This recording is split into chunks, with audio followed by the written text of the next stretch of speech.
the capillaries where then the blood can pick it up. And carbon dioxide, of course, will go the opposite direction.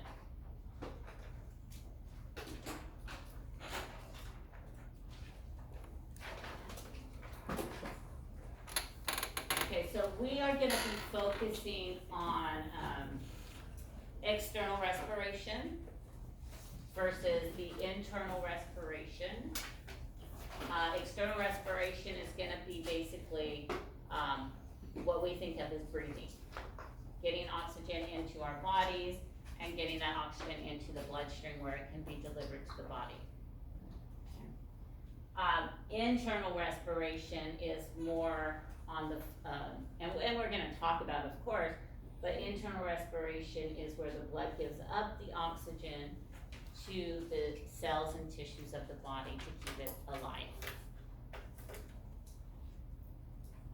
So external is getting air into the body from the outside. That's why it's called external. And then internal is completely inside the body.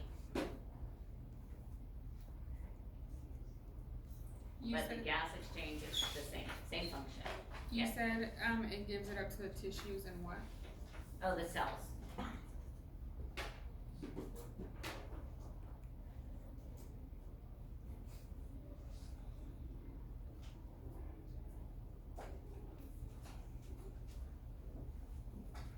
So here is the pathway, and this is from the text, and I don't know if the lab manual, I'm pretty sure the lab manual has that too. I actually had, or have for you, a crooked picture. And not crooked in the crooked way, but crooked that it printed crooked. So, let me get that to you, just in case you sort of want to follow along, label the parts. And yes, it's crooked. That's my printer for you.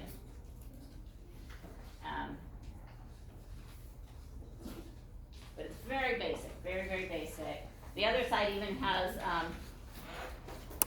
structures and functions if you want to practice. After you go home, you say, oh, I'm going to go do that and see if I can get them right.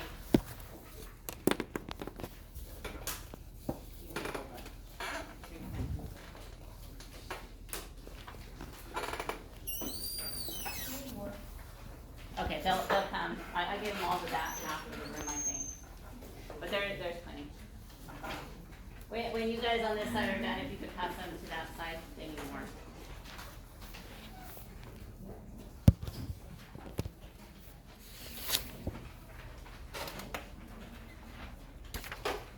Yeah. Okay. Let's label this first if you need to, so you can, as we're talking about each structure, you can sort of follow down through the order.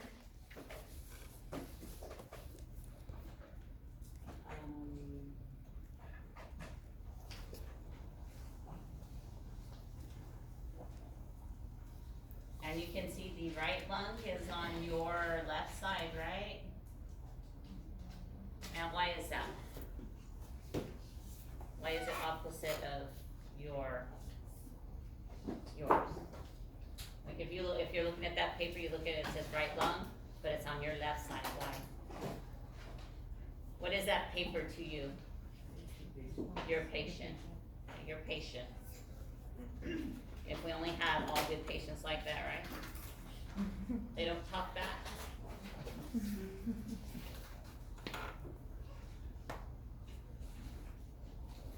So we're going to go through and talk about the, like I said, the function of all of these structures. Most of them, in fact, you could say all of them, transport air. All of them. It's just some have other specialized structures for different things. So we'll be going through that. You see, we start with the nose. You can also start with the mouth, but the nose is a much more efficient way to breathe than using the mouth. That's why if you're a athlete or you run, they try to tell you breathe through your nose, breathe correctly. Don't like can't, because breathing through your mouth, again, is not getting the air through the appropriate cleansing and warming that the nose provides.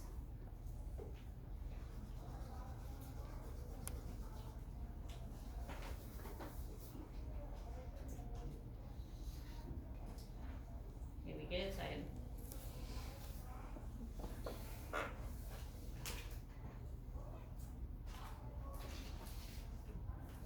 There you go. So, but again, this is in the, text. Okay, so starting, with the upper respiratory tract.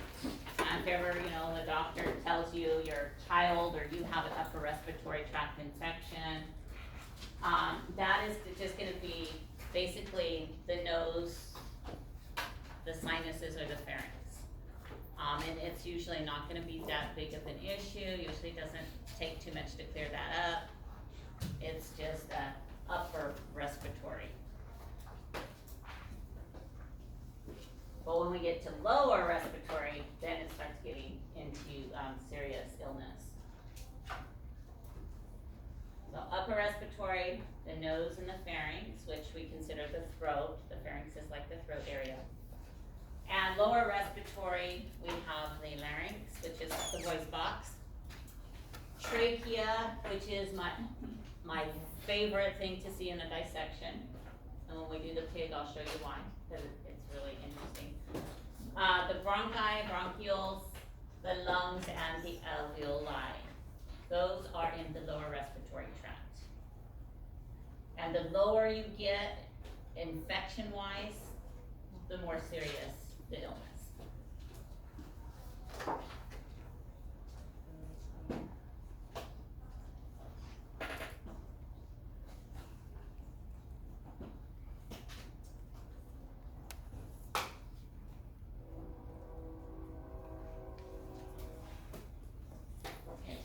The nose, and again, of course, it's a passageway for the air, but it does moisten and warm the air and filter the air, and that's why, again, it's a much better intake than through the mouth because of those reasons.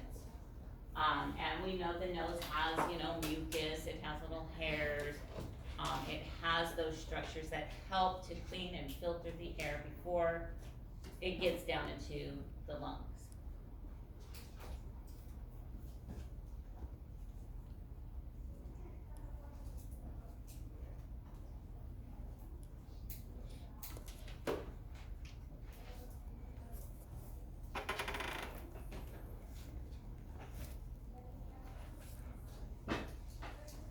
And then the second structure that the air passes through is the pharynx, which is the throat. And so you will see this word again in the digestive system because it is basically a common path for both air and food.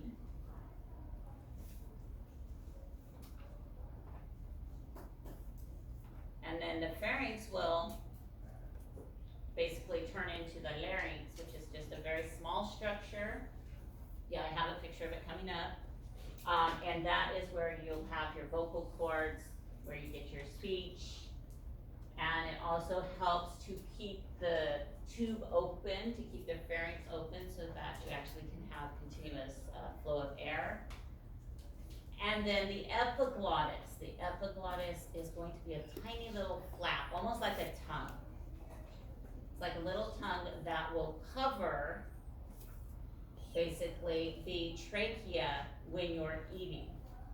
Because you guys we've all probably done it, where we eat or drink something and we say it goes down the wrong tube, because it does, and then we start choking, because our body's trying to get it out of the lungs before it settles in the lungs. So the epiglottis is going to basically close in a different direction if you're breathing or you're eating. If you swallow something, it closes so that nothing goes down the trachea or the windpipe, and it goes into the digestive tract instead. So that epiglottis is really important, and really it's just a little flap. Goes back and forth. That's all it does.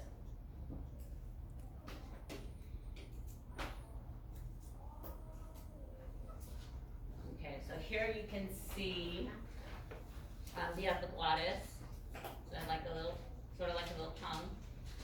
And the vocal cords are here on the side. So vocal cords can be either open or they can close. And then that leads into the trachea.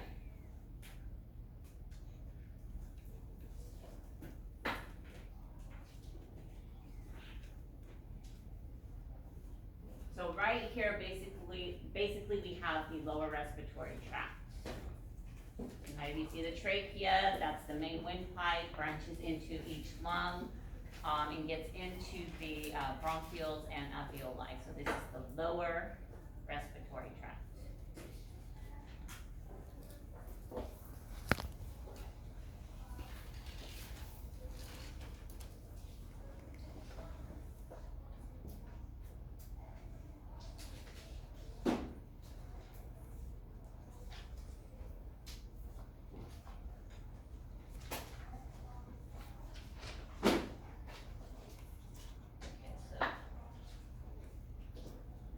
Trachea, often called the windpipe, is the main transporter of air.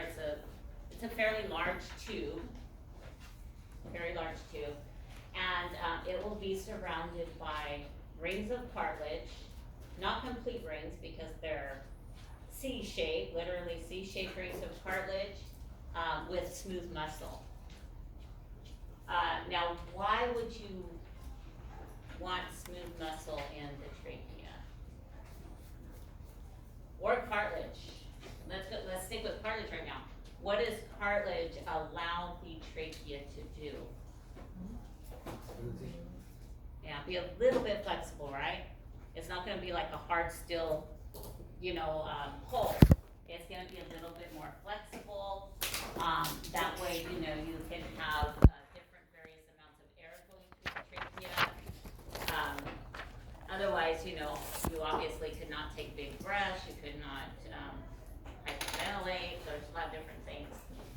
Because of the fact that that cartilage does allow that little bit of flexibility. Not a lot, but a small amount. The trachea also has that ciliated epithelium that we looked at a long time ago. It seems like a long time ago, but the ciliated epithelium, and that cilia is moving and sweeping bacteria up out of the lungs, like up back towards your throat or your nose.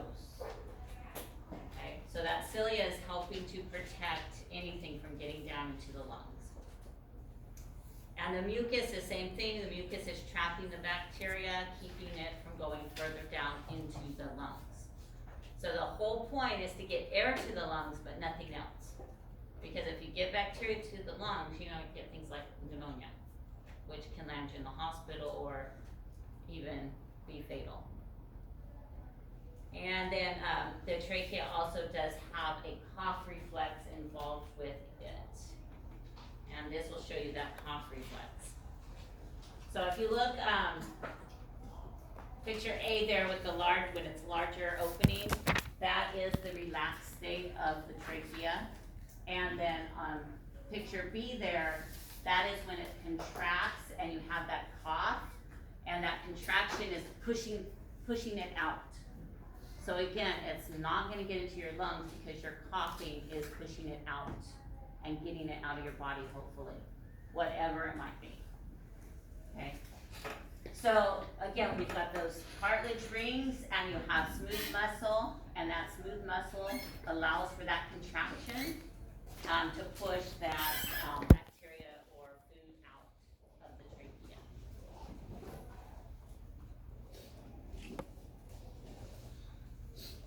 Okay, and then as we continue getting lower down into the respiratory tract, we hit the bronchi.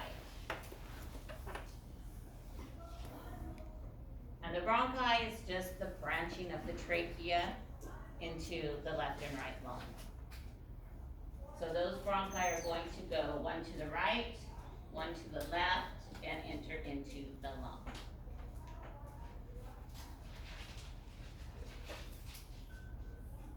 Now we have the same structure as the trachea, the same material. We still got cilia. And again, that is to keep bacteria and other materials out of the lungs. So our body doesn't just rely on one, you know, it's not like our nose hairs are enough. Continuously down the respiratory tract is protecting the lungs.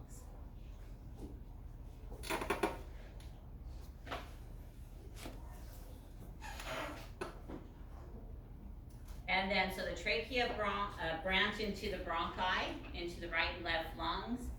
And then inside the lungs, you're gonna get the bronchi branching into smaller branches. So just think of a tree. I actually have a shirt that is the lungs, and it looks like a tree, but it is the lungs. It's just smaller branches of the bronchi.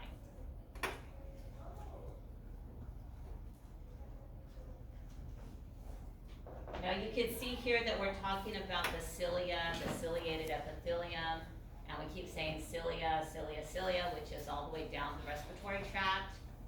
Smokers that smoke a lot will damage that cilia, and that's why they get things like emphysema. That's why they can have so many breathing problems. It's because the smoking damages those cilia, and basically they fry. Those little hairs that are supposed to be moving, don't do that no more. They literally turn brown and dry.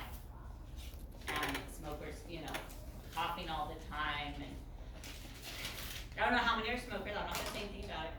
I'm gonna move on. Okay, the alveoli. These are tiny air sacs at the end of the bronchioles. So the bronchioles are branched out. Now you've got these little tiny, they look like grapes, really. They do look like grapes a lot. They're air sacs. And this is where actual gas exchange occurs. So this is where you will get oxygen and CO2 exchange. Oxygen and carbon dioxide exchanged in the alveoli.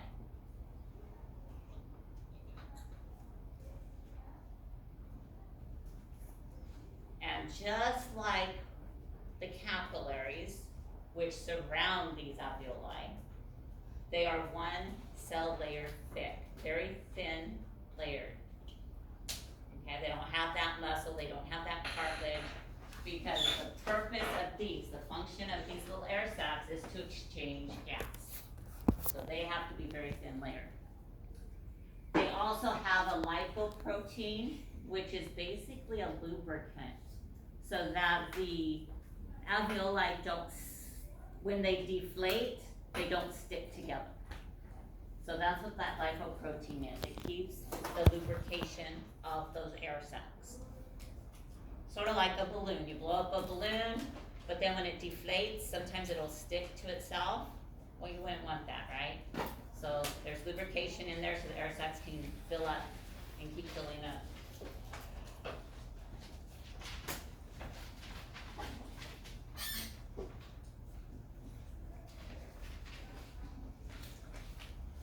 And so this is a really good picture to show you just how closely connected the capillaries are with the alveoli. And so you can see the tiny purple down here. The purple vessels are the capillaries, and they are surrounding every alveolus that is in the lungs, so that you are getting constant gas exchange. Okay, so the blood flow goes in. In this picture, it's represented with blue because it's going to the alveoli to get oxygen. It will branch into those purplish capillaries that you're seeing right there. And then the blood will flow out, now red because they have picked up oxygen. So the blood now has oxygen.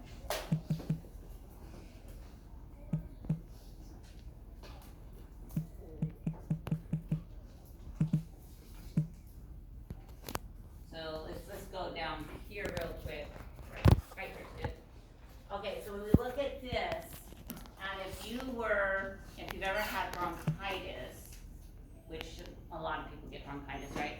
That's usually an infection in the lower trachea at the bronchus, or in the bronchi. So it depends on where it's at, but it's low down next to the lungs. But if you have pneumonia, that's when the infection or bacteria, it could be viral or bacterial, that's when you actually have infection in the lungs with either fluid or swelling or something in the lungs because of that virus or bacteria. And so it's impacting those alveoli being able to expand and relax, okay? And that's why people with pneumonia have a hard time breathing. And they're basically like struggling to breathe if you've ever had it. I have not, I've lucked out, but my husband had pneumonia and he was really sick, really sick. But I've been lucky. And I always hate saying that because I just expect one day it's not gonna be that way, but no. Okay, so the lungs are in the thoracic cavity along with the heart because they're, right there in the same area. So they are in the thoracic cavity. And they are protected by two membranes. So basically a double layer of membranes, and they're called pleural membranes because this is referring to the lungs. So you've got those two membranes, and there's a fluid in there that is like a lubricant that again will protect against any kind of friction of the lungs rubbing on its own cavity, because lungs are very, very moist and soft. And so you don't want any friction that will rub them the wrong way and cause, them to tear or get damaged in any way. And again, there's 3 lobes in the right lung and 2 in the left. And we saw that because of the heart, that has to be the case. It can't both be 3 lobes.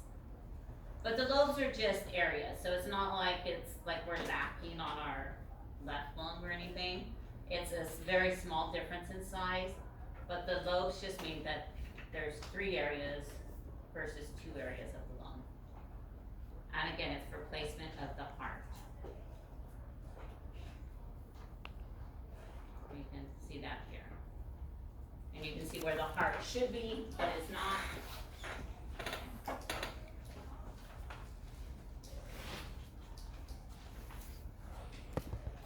Okay, and then most importantly, knowing where the respiratory system connects with the circulatory system. You need to know how these connect together. So we're talking about the pulmonary circuit, right, in the cardiovascular system. And blood leaves that right ventricle and goes to the pulmonary arteries, which will lead to the capillaries in the lungs. And again, those capillaries surround the alveoli. All those little air sacs are surrounded by capillaries. Then that oxygenated blood is collected by the venules, and the pulmonary veins will pick it up and take it back to the heart on the left side, which will continue on to the rest of the body.